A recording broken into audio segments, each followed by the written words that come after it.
Jadi setiap hari Jumat itu aku menyiapkan 1.000 paket gitu. Jadi selama Ramadan ada 4.000 paket gitu dan itu tersebar di beberapa cabang.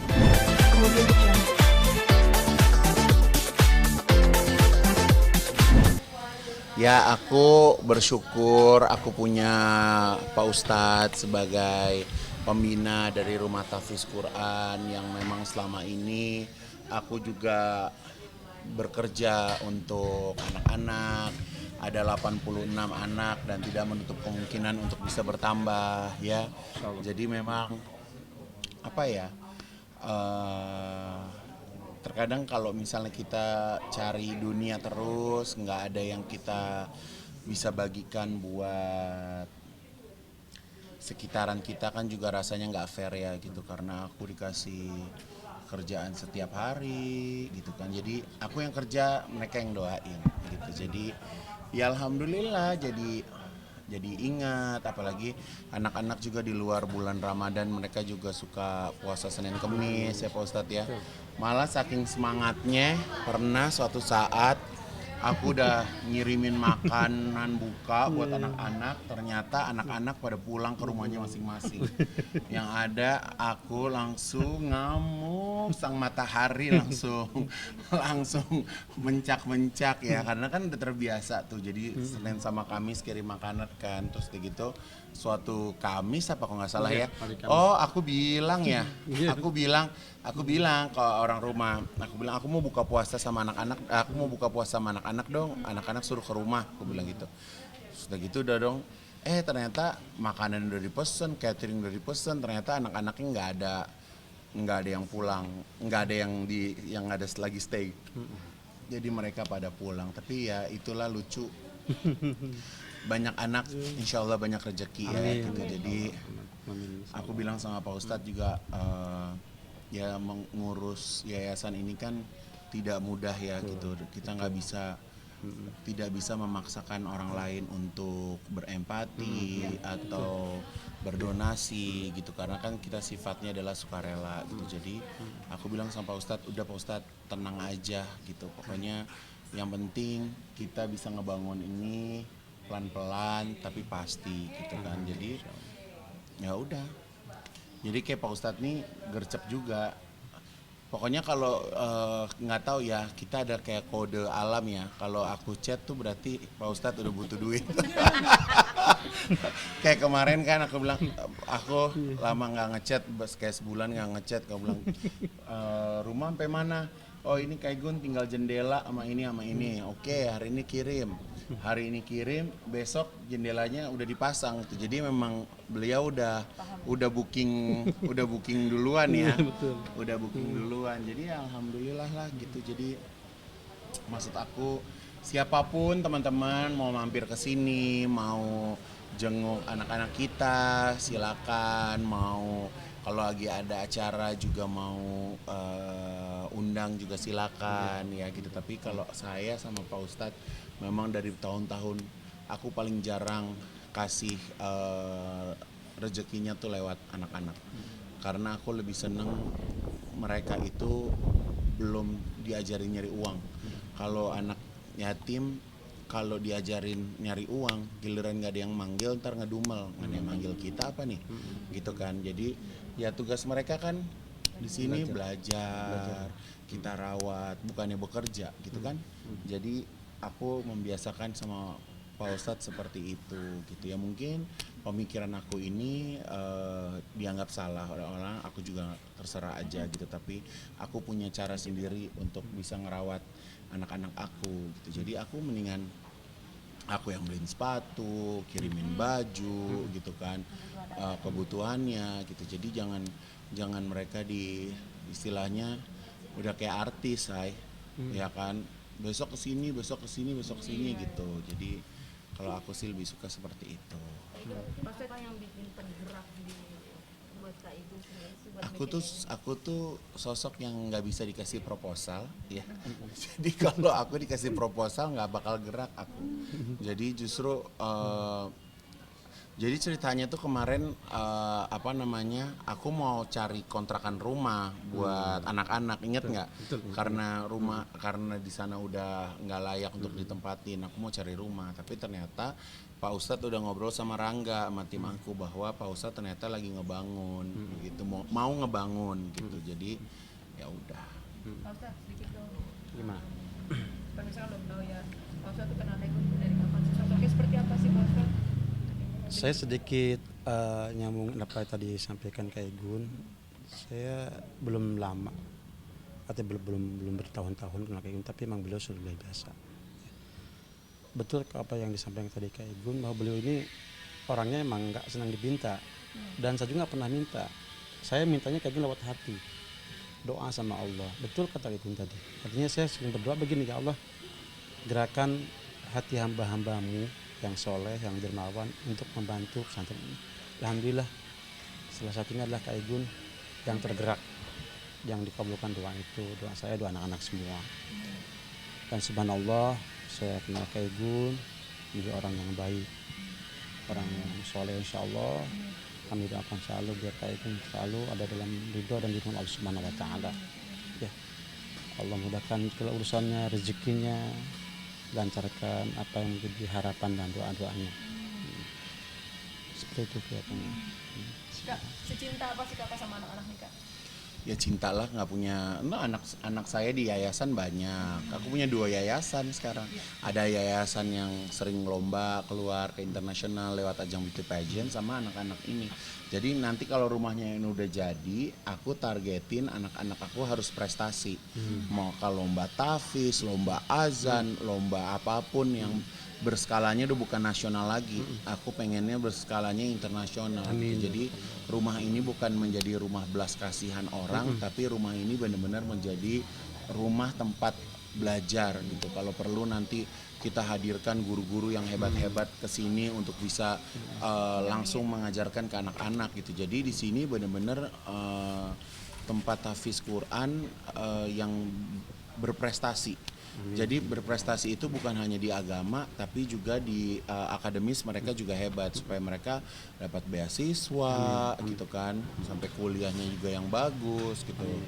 Jadi sih aku pengennya seperti itu gitu. Jadi alhamdulillah tempatnya nyaman, rimbun, ya kan. Ya tinggal ya sebenarnya ini sebulan 2 bulan lagi juga udah enak ya, udah hidup udah enak lah gitu insya Allah. Non profit lah, kita mau nyari keuntungan buat apa? Ya buat mereka hidup aja udah. Buat mereka hidup. Kalau misalnya ada yang mau menyumbang juga aku langsung kasih rekening yayasan gitu kan gitu. Jadi alhamdulillah banyak teman-teman aku juga yang nelpon, justru nelpon ya. Jadi bukannya aku yang bantu dong gitu, tapi nelpon terus udah gitu memang mereka yang menawarkan diri sih alhamdulillah gitu. Ini udah dari tahun berapa kan ya bikin pesantren? Ini 8 bulan yang lalu ya. Belum lama sih, belum lama, 8 bulan yang lalu. Kak Igun kan kemarin bikin masjid di Uganda, ya. terus ngirim kontainer ke Palestina itu selalu kebaikan itu selalu apa Ya kalau aku kan aku nggak ada kebutuhan ya, nggak lagi kampanye juga, nggak lagi aku nggak mau jadi siapa-siapa gitu kan. Jadi ya udah semua jalanin. Kalau ada kalau lagi mampu ya kenapa enggak gitu kan.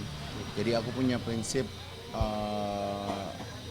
kalau misalnya aku aja misalnya bisa beli barang mahal, masa buat kebutuhan akhirat nggak diuber sih gitu kan. Jadi aku ya mikirnya seperti itu sih gitu. Misalnya kita sekali makan 1 juta, bayangin kalau 1 juta nih anak-anak makan tuh udah bisa 80 orang.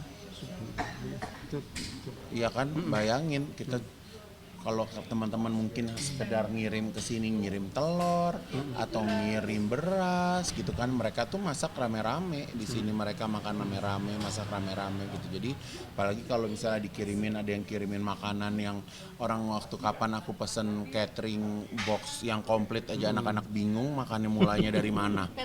Saking senengnya, saking komplitnya itu makanan, lauknya ada banyak, bingung mau mulai makannya itu dari mana gitu. Jadi ya melihat hal-hal kecil seperti itu kan buat aku merefleksikan diri aku ya gitu. Jadi bahwa hidup itu kita nggak bisa jumawa, nggak bisa melihat gini terus gitu kan. Sedangkan di bawah-bawah kita, di sekitar kita gitu kan, ini yang memang ya lillahi ta'ala ya. Aku nggak pernah nimbang berapa amal aku, berapa dosa aku juga aku nggak pernah tahu gitu kan. Jadi ya udah, maksudnya ini kan kalau kalau kayak gini kan justru teman-teman yang melihat dari berita ya. Kalau kita mah nggak pernah gimana-gimana gitu. Tapi kalau aku lagi nge-share berarti aku lagi ngegas juga supaya teman-teman ikut bantu gitu. Ini yang soal bantuan ke Gaza kali ini ada 6 kontainer. Ini update yang terbaru atau seperti apa?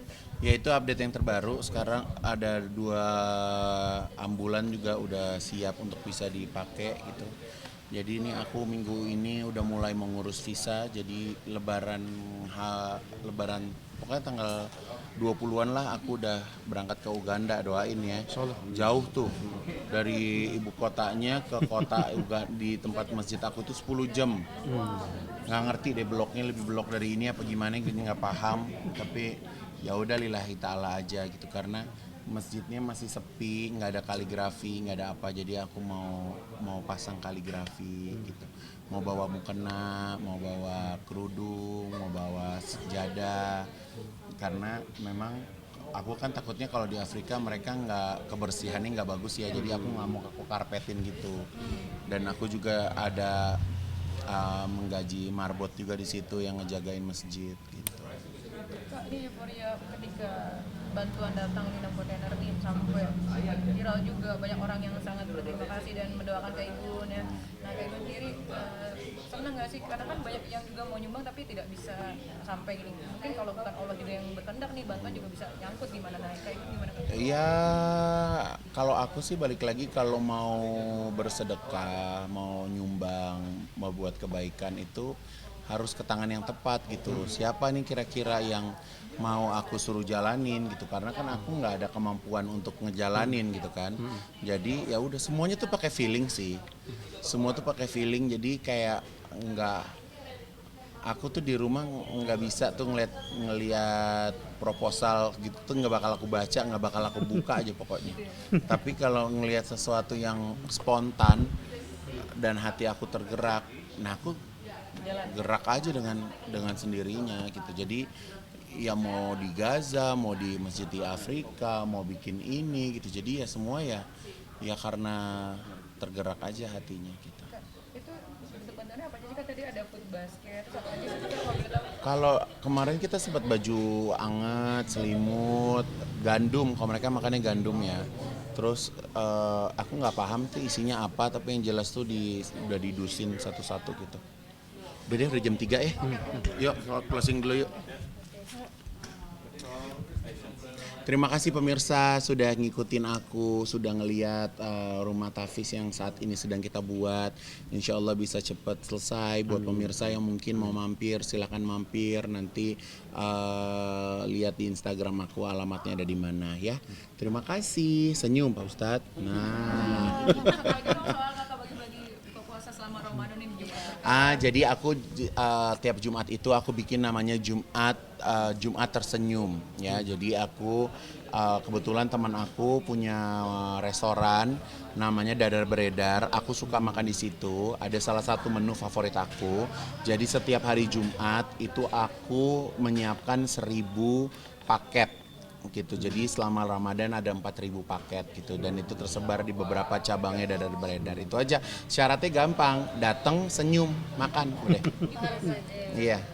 Pokoknya datang, senyum, makan. Karena namanya Jumat tersenyum. Kenapa sih Kak sampai bikin lagi nih gerakan kayak banyak Ya kan, ya aku aja setiap hari makannya enak gitu kan. Jadi aku juga pengen buat teman-teman. Sebenarnya mungkin banyak bukan teman-teman yang nggak mampu untuk makan ya, tapi siapa tahu pas lagi melintas gitu kan, atau memang suka dengan makanan tersebut gitu. Jadi ya kayak gitulah. Alhamdulillah, dan kemarin juga lancar banget.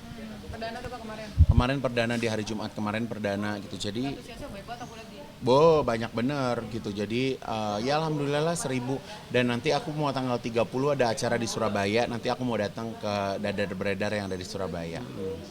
Kalau perlu kita tambahin porsinya. Insya Allah. Audio Jungle.